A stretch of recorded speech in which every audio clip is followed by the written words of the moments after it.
All right, I read 15 books in March. Let's sit down and talk about them.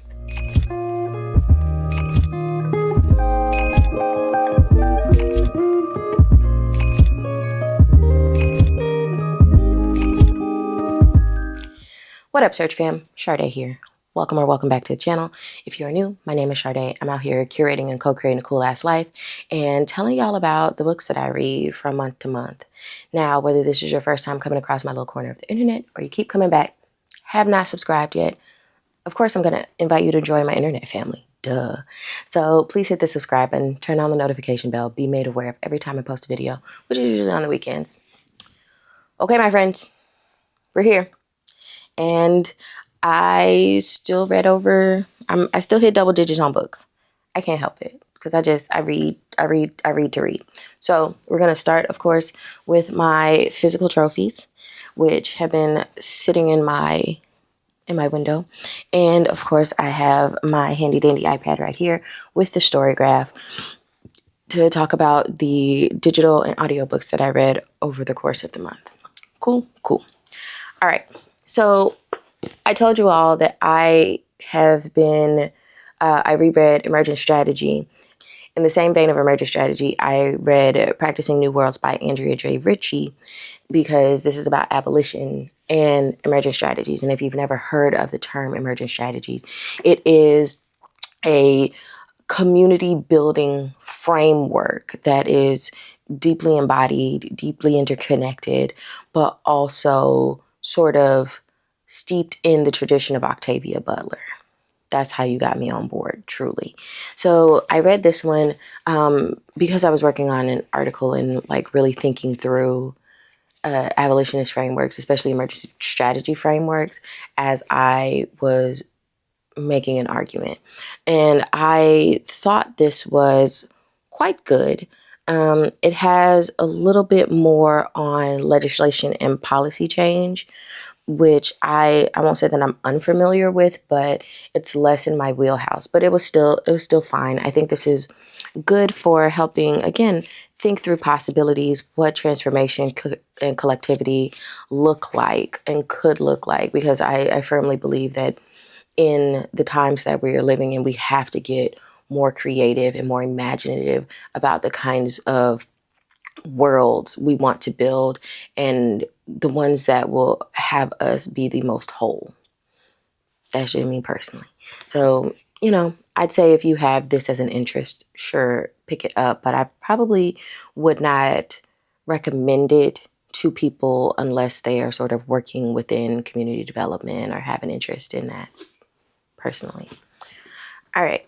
Now, I've talked about R.M Virtues before, probably a long time ago. This is the first book that I read about R.M Virtues, and it's called Drag Me Up. And it is a Black and trans Hades and Persephone retelling. And I love it. Obviously, I have a physical copy of it. Not just a physical copy of it. It's a signed physical copy. I'm going to see if I can find that. Okay, maps. There it is. Yes. So I do have a signed physical copy of the book, but I did the audiobook for this and I actually really enjoyed it a lot. I loved the voice of the narrator for Hades, and I think his name is like Julius James, because it had sort of a Southern twang to it, and that just like really hit my sensibilities. So I'm going to say if you like retellings, but make it Black, definitely pick this up. It's a good romance. It's got good drama. It's got good spice. I'd probably say it's got maybe 3.5 chili peppers. Does have BDSM coding in it. It's a great time. I really need to read the rest of the series. I definitely have the second book on my Kindle. And I do want to read the fourth book, which is also trans. So, yeah. I also did in the clear Moonlit Dusk. I bought the first 2 manga copies, and I think they were like 10 or 11 because I'd been watching it. I found it on Crunchyroll and I was like, oh, this looks really cute. So I really enjoyed it a lot. And then I said I'm going to collect the manga, and the manga is adorable. And it is about this girl. Her name is Yaoi Takiguchi, who is very boyish. Like, she's tall, she keeps her hair short, but she has a very sort of handsome face and a deeper voice. So, but she's also very gallant. So people call her the Prince, and she is slightly irritated by it, but she's like, it kind of is what it is. And then she's also like, that means I don't get to feel girly a lot. And she's got girls like all over her trying to like date her and stuff because like they love the princely figure, whatever. And she meets this other guy who's an upperclassman who's also dubbed the prince. His name is Ichimura. And he looks at her and he's like, are you a really pretty guy? And she's like, why would you ask me that? Like, get you some business. And he's just like, becomes enamored with her. And she's very unexperienced. She's never had a boyfriend because people think that she's very handsome. And guys are like, oh, she's more handsome and more princely than I am. I don't want to date her. And I don't want to date somebody that's taller than me.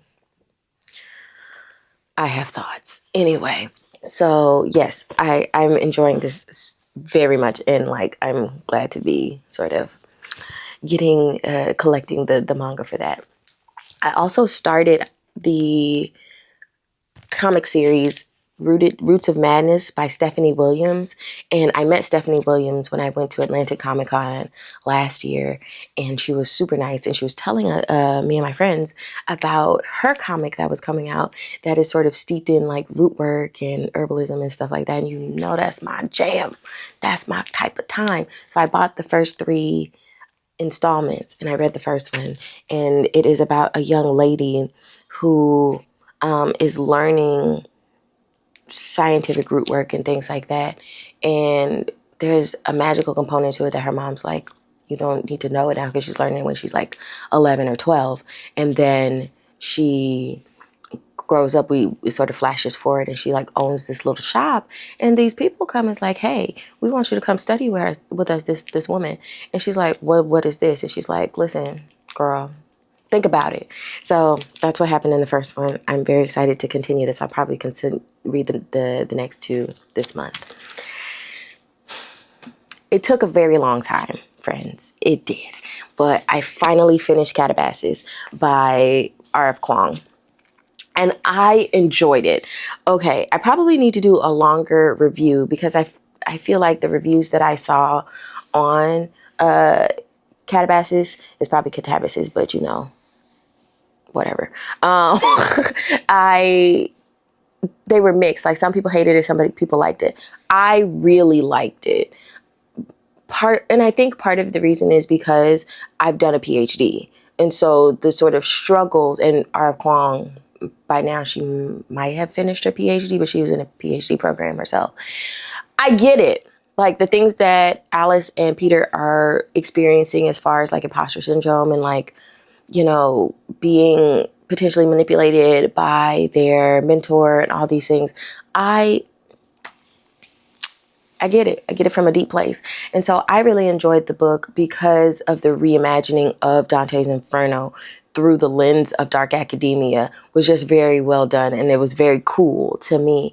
And there are like twists and turns. There's a little bit of romance in there. I had a great time. Me myself personally. I find that I did quite a few audiobooks that were just comfort reads, because that's kind of the mood I'm in, is just like fluffy comfort reads, because I've been reading a lot of heavy stuff for work. And the heavier the things are that I'm reading and ingesting for work, the more likely I am to be reading fluffy, soft things. So I did the audiobook for The Bubble Babes book 3, which is All I Wanted Was a Glass of Vino, but an alien dude kidnapped me instead. And I did it because Oliver Highpoint was one of the narrators. And I probably will do a video about some of my favorite narrators in the books that they've narrated and that I've liked. And so it was funny. The female narrator is Ada Sinclair, and she does this like Italian accent for the main character, who is like a an Italian mob boss's daughter, very protected, who's mourning the death of her dog. And she's like experiencing a lot of loneliness. She doesn't get companionship. She's always watched, all these things. And so she's at a bar with her cousin who's supposed to be her bodyguard, and she's getting wine drunk. And so she gets kidnapped by the Deans, which is this alien race that has been kidnapping women, Earth women, and making them sex workers, essentially, like exotic dancers, and dropping them off everywhere around the galaxy. And so she ends the Duke Ray Fair from the second book, when they're finding the women, he finds her and she's still in cryo sleep. And he's like, oh crap, that's my mate. And he's so surly. He's so surly and so arrogant. And she be running his nerves. And that's very much my type of time. Definitely stress him out. That's how I feel. So I would say I love the Bubble Babe series. I think it's very funny. It's very well done. If you like aliens and alien appendages, pick her up. I finally read The Spell Shop, which I'd seen and read about, and I thought it was very cute. I enjoyed it a lot. It is about this librarian who is in the midst of a coup, and the city is getting turned over by rebel forces, and so she's trying to save the books because she is very devoted to books and librarians. And girl, I get it. I'd be the same. And so she is able to cart off 5 crates of books with her sentient snake plant, who's like her assistant.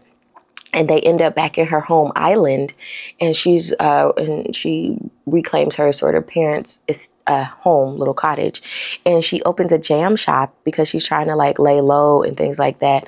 And it's about her becoming part of the community and getting over the fact that she's a little grumpy and a little bit standoffish, and so she sort of warms.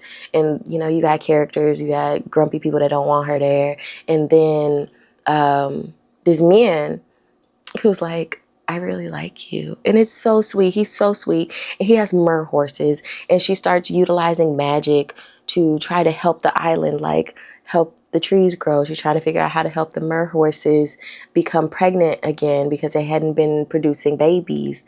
And she's trying to do it secretly because she's not supposed to use magic, and only certain people are supposed to use. You get a lot of the sort of imperialist aspect of it too, and government control over who gets to know and use magic and all of this stuff. So you get that in there too. I thought I enjoyed it a lot. I read Getting Schooled by Christina C. Jones, and this has another narrator I liked, which is Sean Kristen, who I got him because I was reading an L. Thorpe book, and he was one of the characters, and I got that character because he had a little speech impediment. But so I read this one, and it's so good, and then I found out he's a Black narrator, and I'm like, oh, that's dope, because I was wondering. Because something about his voice just gave me Black. And so this is a college romance about this chick, Reese, who is a graduate assistant for her mama. And she's reading this guy's essay. His name is Jay, and it's just his first initial and his last name. So they're sort of anonymous. He's anonymous grading, and she loves his writing and his argumentation and things like that. She thinks he's real smart, and so, but she ends up having her sort of in-person interactions with him is very antagonistic, and then they kind of fall for each other, right? And he's older. He's an older student, right? She's 20, 25, 26, and he's 28, 29, and a veteran. Also, he's disabled. He's an amputee, but he don't play. He don't play about nobody. He don't play with her, and she runs his nerves, and he likes it. Please, it was cute. I would say pick this up for a good light read, because it also wasn't very long. It was less than 6 hours. Now, I'm definitely going to do a longer review of this, and that is Burn Down Master's House by Clay Kane. Of course, my friend Terilyn was like, I'm reading this. And I was like, ooh, I might have to read her. But, you know, when I have to read like the historical fiction, especially about enslavement and stuff like that, that's it's heavy on my heart, it's heavy on my soul, it's heavy on my nerves. But I read it and it was so good.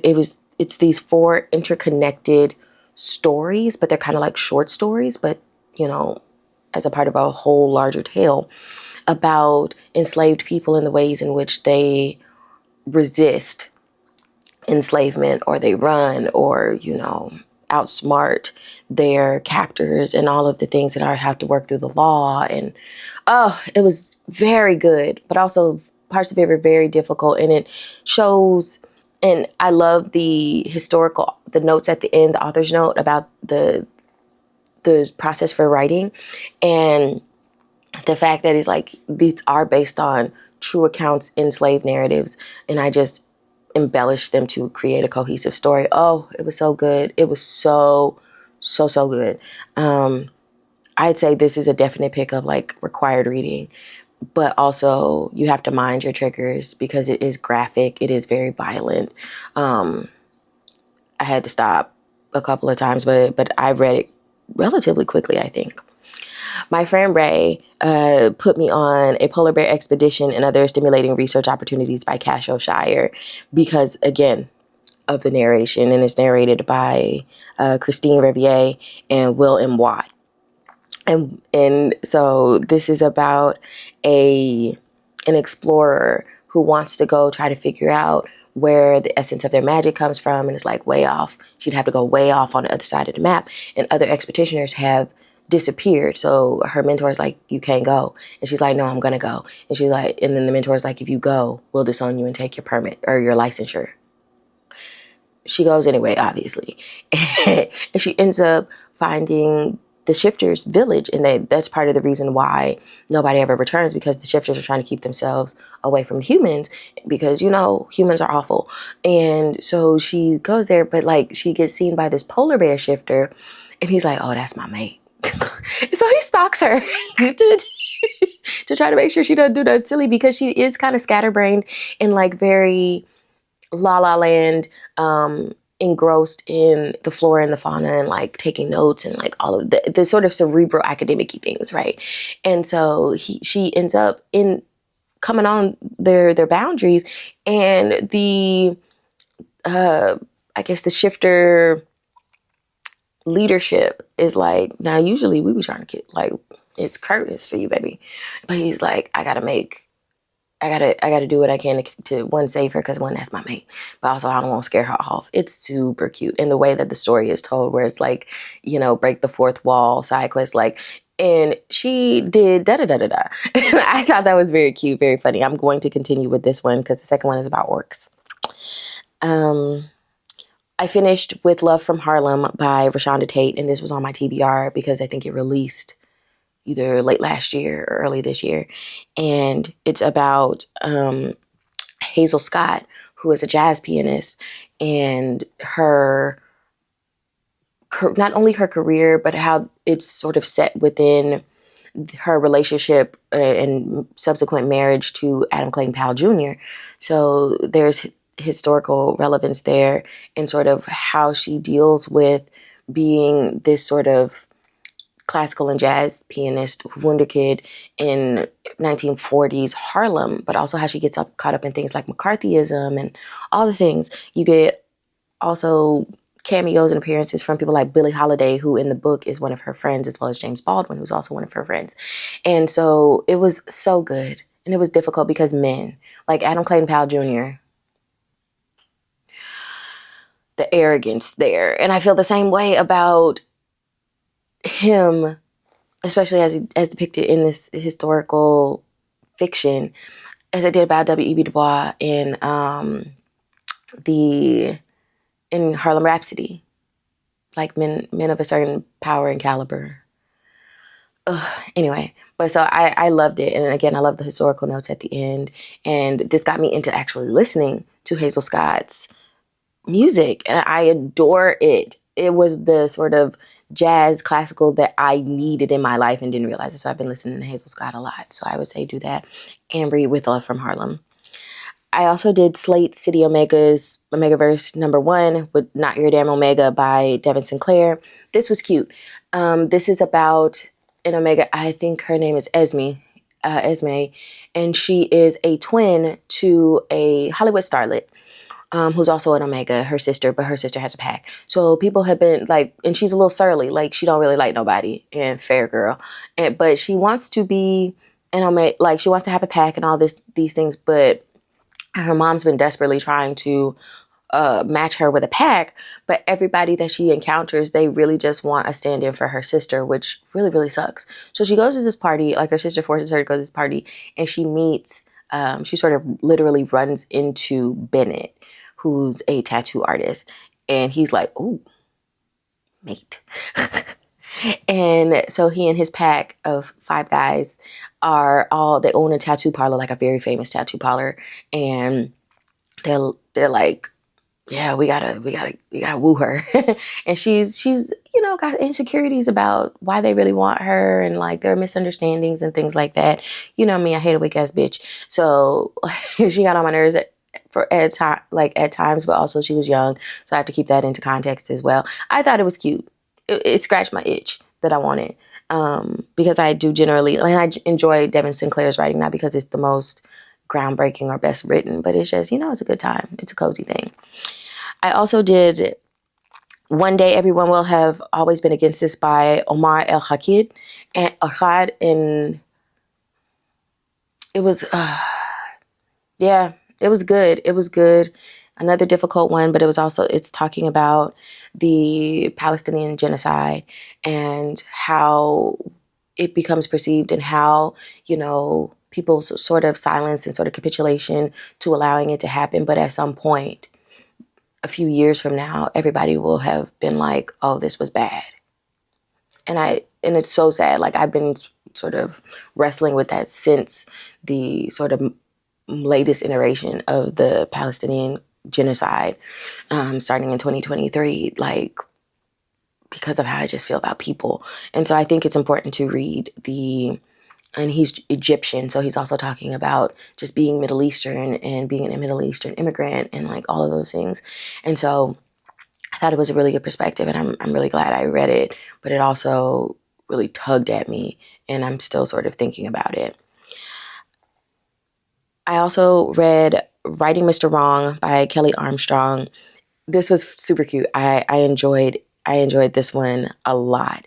And it is about an author who writes a hockey romance, and she bases these sort of, no, not a hockey romance. She writes a romance, a fantasy romance, and it becomes a hit. It goes viral, all the things. And the main character is based off of a hockey superstar that she went to high school with, who's like the golden boy, but she thinks he's an asshole because they used to be friends. And then what does he do? He kisses her because he actually really likes her. And then his friends find out and they're like, ugh, are you joking? And he doesn't stand up for her. And so she's been harboring these harsh feelings. And so they end up on a morning news show with one of the girls who's one of the anchors, went to high school with them, and she's a mean girl. So she was just trying to catch her in like some BS because she's still a mean girl. And so he's very protective of her, and they sort of go viral for that. And now they're trying to fake date to help his image and help her continue to the trajectory of her book. So it was super cute. I enjoyed it a lot. I re-listened to the Roommate Risk. A great time. Not going to belabor that. I also did The Marriage Narrative by Claire Kann. And I like Claire Kann's writing. So this one is very cute. This is sort of like fake marriage of convenience, where the main character, Zinnia, is looking for somebody to marry because her 2 best friends, they're in a relationship, and she's like, I'm starting to feel like third wheel. I know eventually I'm not going to be able to live with them, all of this. And so she says she's not waiting for love anymore. So she's going to just get it on her own terms. And so she's been trying to field guys to be her partner and like do the life thing. And so that hasn't been going well. And then she meets Jordan. Jordan is reality TV royalty, but he has chosen not to be a part of the family's reality show. And but he ends up having to go onto the show to obscure the fact that his sister, for whom the reality show is her brainchild, is pregnant. And so he and Zinnia meet. He needs to get married for the storyline, but he wants to do it on his own terms. And so they end up together, and they're forming this bond inside of being with his family on this reality show. And Zinnia's a sweetie, and you know, his family they weird because they're like in this lifestyle of being on TV all the time. And so they're navigating that while also kind of falling in love with each other. It's super cute. I enjoyed it so much. Wow, very adorable. Definitely pick that up. And then finally, I read King of Ashes by S.A. Cosby. And you notice we love S.A. Cosby in this household. And oh, it was fantastic. It had me shook. So good. So good. Definitely pick it up. I can already tell you that. So this is about this guy, Roman Carruthers, who's like a financial advisor for like musicians and rappers and stuff like that. He's made a lot of money. He's down in Atlanta, but he's originally from like this small town in South Carolina or Virginia. In Virginia, he's from Jefferson Run in Virginia. It's like a very small town, and his father his sister calls him. He's got 2 siblings. He's the oldest. His sister calls him, talking about their daddy just got in an accident. Now he in a coma. So he goes back to Jefferson Run, come to find out his youngest brother, Dante, who is a true and for real fuck up, has gotten in with these drug dealing gangbangers. And now, and Roman tries to smooth talk his way out of it, but they real thugs, bro. And so he can't, but he has to try to outsmart them so that like his brother doesn't get killed, his whole family don't get killed, and his family runs a crematorium. And also like there's this conspiracy around what happened to his mother, who came up missing when he was like 14, 15 years old. And so his sister's trying to unravel that. There's a crooked cop, like these gangbangers. It was a time. It is very violent. I will say that. So you gotta keep that in mind. Oh, and there's BDSM in it. That part was very great. And yeah, so it's just so good. I can't wait for my next S.A. Cosby book, which might be, I still gotta do Black Cop Wasteland, and then My Darkest Prayer is on my list. All right. So what y'all read? What y'all read in March? Let me know in the downstairs area or the comment section. And as always, friends, don't forget to like, comment, subscribe, tell a friend about the channel. I'll see you in the next one. Bye.